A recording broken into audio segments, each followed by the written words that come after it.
പ്രിയ സുഹൃത്തുക്കളെ, സഞ്ചാരം ടൂറിൻ്റെ 5-ാം ദിവസമായ ഇന്ന് തെരൽജ് നാഷണൽ പാർക്കിലൂടെ നടക്കുകയാണ്.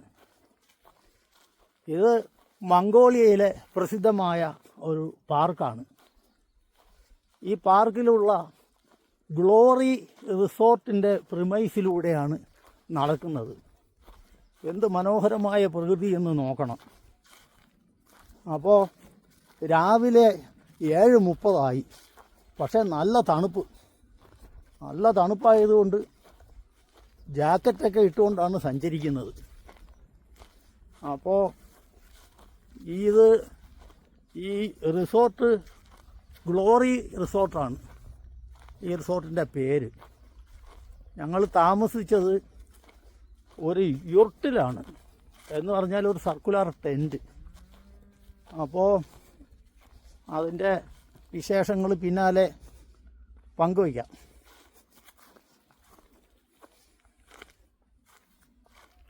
ഓക്കെ.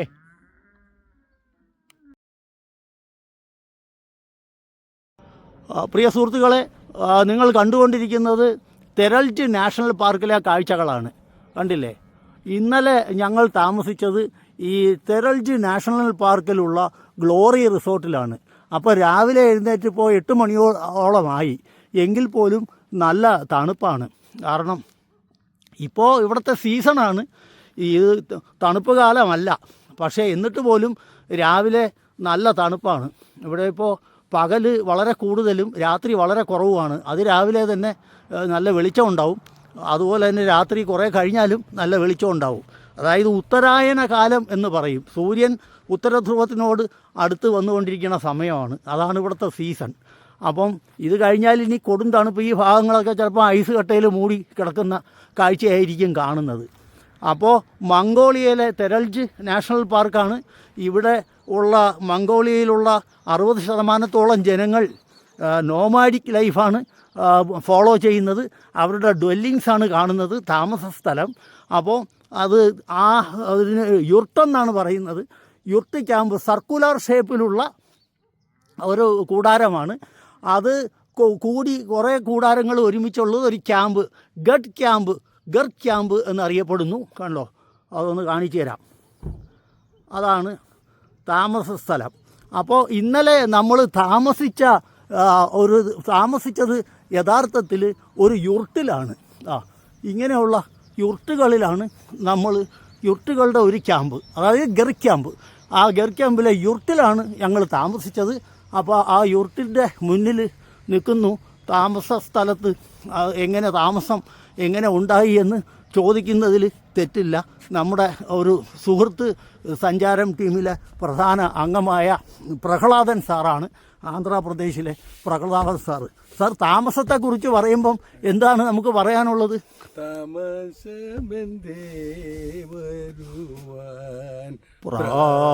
പ്രാണസഖി എൻ്റെ മുന്നിൽ താമസമെന്തേ അണയാൻ പ്രേമമയി എൻ്റെ കണ്ണിൽ താമസമെന്തേ വരുവാൻ. സാർ വളരെ കറക്റ്റാണ് സാർ. ആരായാലും പാടിപ്പോവും. കാരണം യേശുദാസിൻ്റെ പ്രസിദ്ധമായ പാട്ട് ഗസൽ കൂടിയാണ്. അതാരായാലും പാടിപ്പോയില്ലെങ്കിലേ ഉള്ളൂ അത്ഭുതം. അവിടെ കുതിരകൾ, പിന്നെ മറ്റ് ജീവജാലങ്ങൾ ഒക്കെ, ലൈഫ് സ്റ്റോക്ക് കുതിരകൾ മന്ദം നീങ്ങിക്കൊണ്ടിരിക്കുകയാണ്. അപ്പോൾ ഈ ഡ്വെല്ലിങ്സ് റെഡിയാണ്. ഡ്വെല്ലിങ്സ് നമ്മൾ താമസിച്ച മുറിയാണ്, താമസിച്ച യുർട്ടാണ്. അതായത് ടെൻറ്റ് എന്ന് പറയുന്നത് യുർട്ടാണ്. ആ യുർട്ടിൽ പ്രഹ്ലാദൻ സാർ താമസിച്ച യുർട്ട് കാണിച്ചു തരാം. പ്രഹ്ലാദൻ സാറ് അദ്ദേഹത്തിൻ്റെ മകളും, ഇതൊക്കെ ഉണ്ടോ? 2 പേർക്ക് ഉള്ള താമസ സ്ഥലം എന്ന് പറയുമ്പം 3 ബെഡുണ്ട്, ഒരു ബെഡ് എക്സ്ട്രാ ഉണ്ട്. അപ്പം എല്ലാ സൗകര്യങ്ങളും ഉണ്ട്.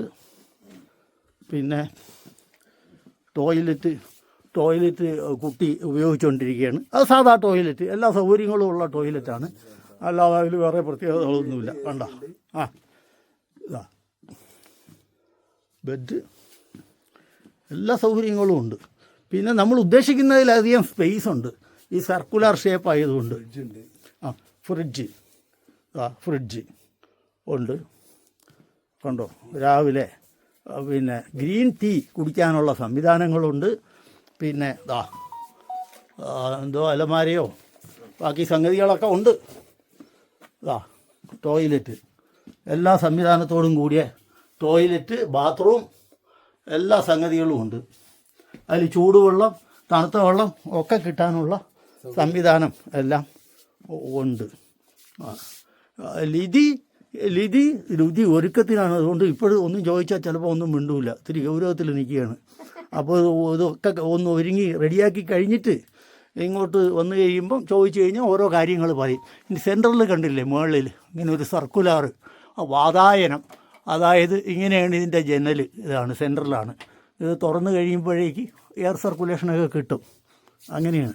എങ്കിലും സാർ പൊതുവെ എങ്ങനെ ഉണ്ടായിരുന്നു നമ്മളെ താമസം? ഉറക്കമൊക്കെ കിട്ടിയോ? അതിനൊന്നും പ്രശ്നമില്ല. സുന്ദരമായ ഉറക്കം, തണുപ്പ് കൂടുത്തോടുകൂടി. രസായി എന്ന് പറഞ്ഞ ഒരു സാധനമുണ്ട്. രസായി കണ്ടോ? ഇല്ല സാറേ.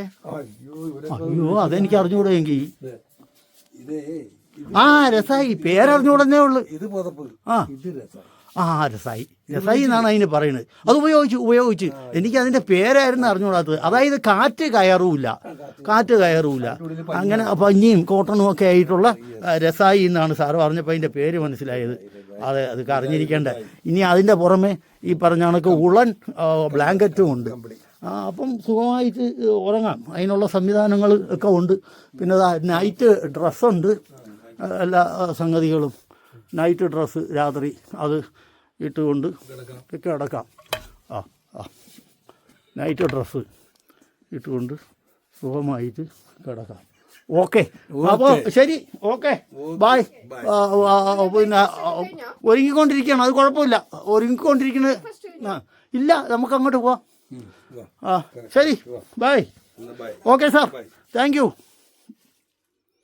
അപ്പോൾ ബ്രേക്ക്ഫാസ്റ്റിന് പോവുകയാണ്. അത് കഴിഞ്ഞ് നമ്മൾ പോകുന്നത് സുഖ്ബത്താർ സ്ക്വയർ, സിറ്റി സ്ക്വയറിലേക്കാണ് ഇനിയുള്ള യാത്ര. ഓക്കെ, അത് കഴിഞ്ഞ് ബീജിങ്ങിലേക്ക് പോകുന്നതാണ്. ബായ്. ഹലോ. പ്രിയ സുഹൃത്തുക്കളെ, നമ്മുടെ യുർട്ടിനുള്ളിൽ നമ്മൾ ഇന്നലെ താമസിച്ച യുർട്ട് ഡ്വെല്ലിങ്, താമസ സ്ഥലം, അതിനകത്തെ ഹീറ്ററാണ്. എന്താ ആധുനികമായ സംവിധാനം അതുണ്ട്. പിന്നെ 3 ബെഡ്, 2 പേർക്ക് കിടക്കാൻ 3 ബെഡ്. സാധാരണ ഡബിൾ റൂമിലുള്ളതിലധികം സൗകര്യം. 2 പേർക്ക് വേണ്ടി 3 നൈറ്റ് ഡ്രസ്സ്. പിന്നെ ടോയ്ലറ്റ്, ആധുനിക സൗകര്യങ്ങളോട് കൂടിയ ഇലക്ട്രോണിക് സൗകര്യങ്ങളുള്ള കമ്മോഡ് ഉൾപ്പെടെ. പിന്നെ എല്ലാ സമയം ചൂടുവെള്ളം, തണുപ്പ് വെള്ളം എല്ലാം ഉണ്ട്. ബാത്റൂം, എല്ലാ സംവിധാനവും ഉണ്ട്. അപ്പോൾ അതുകൊണ്ട് യുർട്ട് എന്ന് പറയുമ്പോൾ വെറും ഒരു സർക്കുലാർ കൂടാരമാണ് എന്ന് മാത്രം തെറ്റിദ്ധരിച്ചു ഒന്നും ഇല്ലയെന്ന് വിചാരിക്കേണ്ട. പിന്നെ എ സിയുടെ ആവശ്യം ഇപ്പോൾ ഇല്ല. മേളിലാണ് വാതായനം, ജനൽ സർക്കുലാർ. അപ്പം ഇതാണ് സംഭവം. അപ്പോൾ സുഹൃത്തുക്കളെ ഒന്ന് കാണിച്ചു എന്ന് മാത്രം. ബായ്. ഹലോ, നമസ്കാരം. എത്രയും പ്രിയപ്പെട്ട സുഹൃത്തുക്കളെ, ഉലാൻബത്താർ സിറ്റി സ്ക്വയറാണ് കാണുന്നത്. മംഗോളിയയുടെ തലസ്ഥാനമായ ഉലാൻബത്താർ സിറ്റി സ്ക്വയർ. ഇതിന് സുഖ്ബത്താർ സ്ക്വയർ എന്നും പറയും.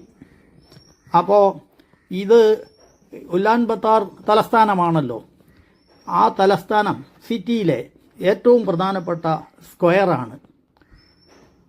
ഈ സ്ക്വയറിൻ്റെ ചുറ്റുപാടുമാണ് പ്രധാനപ്പെട്ട ഗവൺമെൻറ് കെട്ടിടങ്ങൾ, നമ്മുടെ പാർലമെൻറ്റ് എന്നൊക്കെ പറയാവുന്ന കെട്ടിടം. അപ്പോൾ പാർലമെൻറ്റ്, ഇതാണ് പാർലമെൻറ്റ് എന്ന് പറയാവുന്നത്. നിയമസഭ, പാർലമെൻറ്റ് എന്നൊക്കെ പറയുന്നത് പോലെ. അതുപോലെ സുഖ്ബത്താറിൻ്റെ ഒരു ഇക്വസ്ട്രിയൻ സ്റ്റാച്യു ആണ് കാണുന്നത്. ഇത് സുഖ്ബത്താറിൻ്റെ ഇക്വസ്ട്രിയൻ സ്റ്റാച്യു. ഇത് റവല്യൂഷണറി ലീഡറാണ്, മംഗോളിയക്കാരുടെ റവല്യൂഷണറി ലീഡർ സുഖുബത്താർ. അപ്പോൾ സുഖുബത്താറാണ് 1921 റവല്യൂഷന് വേണ്ടി നടുനായകത്വം വഹിച്ചതും മംഗോളിയക്കാരെ നയിച്ചതും. സോവിയറ്റ് യൂണിയൻ്റെ നേതൃത്വത്തിൽ സോഷ്യലിസ്റ്റ് കമ്മ്യൂണിസ്റ്റ് റെജീമിൻ്റെ കീഴിൽ ആയിരുന്നപ്പോൾ അതിനുവേണ്ടി മുറവിളി കൂട്ടി റവല്യൂഷൻ നയിച്ച അവരുടെ നായകനാണ് സുഖുബത്താർ.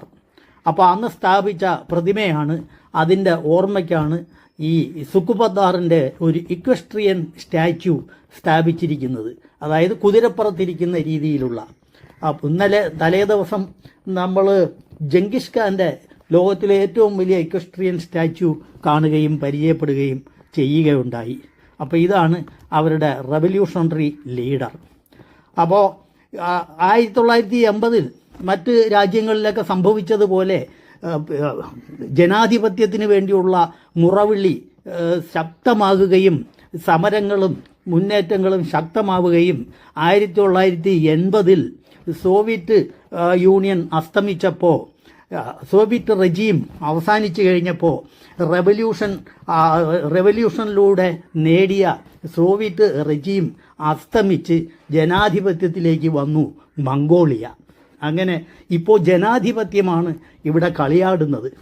സോഷ്യലിസ്റ്റ് റെജീമിൻ്റെ കീഴിൽ എരിഞ്ഞമർന്ന് ദാരിദ്ര്യത്തിൽപ്പെട്ട് പല അവശതകളും കഷ്ടതകളും അനുഭവിച്ചുവെങ്കിലും അതിൽ നിന്നെല്ലാം ക്രമേണ കുറേശ്ശെയായി കരകയറിക്കൊണ്ടിരിക്കുകയാണ്. എങ്കിലും ഒരു വികസിത രാഷ്ട്രം എന്ന് പറയാൻ പറ്റില്ല, വികസിച്ചു കൊണ്ടിരിക്കുന്ന ഒരു രാജ്യം എന്ന് മാത്രമേ പറയാൻ പറ്റുള്ളൂ. അപ്പോൾ ഇപ്പോൾ ജനാധിപത്യമാണ് കളിയാടുന്നത്. അപ്പോൾ അവരുടെ പാർലമെൻറ്റാണ് കാണുന്നത്. ഈ കാണുന്നത് പാർലമെൻറ്റാണ്. ഈ സ്ക്വയറിൽ ഇന്നെന്തോ 2 ആഘോഷങ്ങളുണ്ട് എന്ന് അറിയാൻ കഴിഞ്ഞു. ഒന്ന്, അമ്മമാരെ ആദരിക്കൽ. 4 അതിലധികമോ കുട്ടികളുള്ള അമ്മമാരെ ആദരിക്കൽ. അപ്പോൾ കൂടുതൽ മക്കളുള്ള അമ്മമാരെയാണ് ആദരിക്കുന്നത്. അപ്പോൾ കൂടുതൽ ജനസംഖ്യ വർദ്ധിപ്പിക്കാനുള്ള പ്രവർത്തനത്തിലാണ് അവർ ഏർപ്പെട്ടിരിക്കുന്നത്. അത് ഒന്ന്. രണ്ടാമത്, ഒരു കോൺവെക്കേഷൻ, ആ ഡിഗ്രി സർട്ടിഫിക്കറ്റ് കൊടുക്കുന്ന കോൺവെക്കേഷൻ ചടങ്ങും ഇതിന് ശേഷം ഉണ്ട് എന്നറിയുന്നു. അപ്പോൾ ഇപ്പോൾ നടക്കുന്നത് ഇതാണ്, അമ്മമാരെ ആദരിക്കലാണ്. കാരണം ജനസംഖ്യ കുറവാണ്. അപ്പോൾ നേരത്തെ പറഞ്ഞല്ലോ, ഇവരുടെ പ്രധാന വരുമാനം എന്ന് പറയുന്നത് കൃഷി വളരെ കുറവാണ്. പാലുൽപ്പന്നങ്ങൾ, മാംസം, ഇതൊക്കെയാണ് പ്രധാനം. പിന്നെ മൈനിങ് ഉണ്ട്, ചെമ്പ്, നിക്കൽ, പിന്നെ സ്വർണം, കൽക്കരി തുടങ്ങിയ മൈൻസിൻ്റെ ഒരു കേന്ദ്രമാണ്. അപ്പോൾ അങ്ങനെ ധാതുക്കൾ ഇതൊക്കെ കയറ്റുമതി ചെയ്ത് അവർ പിന്നെ ടൂറിസം ഒരു പ്രധാന വരുമാന മാർഗം. അപ്പോൾ ഇവിടെ എന്തോ പാവനാടകവും ഒക്കെ അരങ്ങേറുകയാണ്. ഈ അമ്മമാർ കുട്ടികളുമായി വരികയാണ്. വരുമ്പോൾ ആ കുട്ടികളെയൊക്കെ ആഹ്ലാദിപ്പിക്കുന്നതിന് വേണ്ടി ഗംഭീരമായ പാവനാടകവും സംഗീതവും ഒക്കെ അരങ്ങേറുകയാണ്. കോപ്പിറൈറ്റ് ഇഷ്യൂ ഉള്ളതിനാൽ ആ ശബ്ദമൊന്നും കേൾപ്പിക്കാൻ കഴിയുന്നില്ല. അപ്പോൾ പാവ നാടകങ്ങൾ നടന്നുകൊണ്ടിരിക്കുകയാണ്. ഒരമ്മ കുഞ്ഞിനെയും കൊണ്ട് നിൽക്കുന്ന ഫോട്ടോ ഉണ്ട്. അപ്പോൾ നമ്മൾ പറഞ്ഞു വന്നത് ഇപ്പോൾ കുട്ടികൾ എന്താ ഐശ്വര്യമുള്ള കുട്ടികൾ, അതാണ് നല്ല സൗന്ദര്യമുള്ള കുട്ടികളാണ് മംഗോളിയയുടെ പ്രത്യേകത. ഒരു കുട്ടി കൈവീശി കാണിക്കുന്നു. അപ്പോൾ അത് ശബ്ദമൊന്നും കേൾപ്പിക്കാൻ പറ്റുന്നില്ല, ക്ഷമിക്കുക. അപ്പോൾ അതിൻ്റെ കൂടെ സംഗീതം കൂടെ ഉണ്ട്. അപ്പോൾ കോപ്പിറൈറ്റ് ഇഷ്യൂ വരും എന്ന് വിചാരിച്ചാണ്. അപ്പോൾ ഗംഭീര സംഗീതവും ആട്ടവും പാട്ടും മാസ്ക് അണിഞ്ഞ ഉള്ള മാസ്ക് വെച്ച പിന്നെ കലാകാരന്മാരുടെ ഡാൻസും കാര്യങ്ങളും ഒക്കെ ഉണ്ട് കുട്ടികളെ രസിപ്പിക്കുന്നതിന് വേണ്ടി. അപ്പോൾ ഇപ്പോൾ ചുരുക്കം പറഞ്ഞാൽ ജനാധിപത്യമാണ് കളിയാടുന്നത്. ഒരു സെൻട്രൽ ലെഫ്റ്റും റൈറ്റും പാർട്ടികളാണ്. ഇപ്പം central left people's party of Mongolia ഭരിച്ചുകൊണ്ടിരിക്കുന്നു.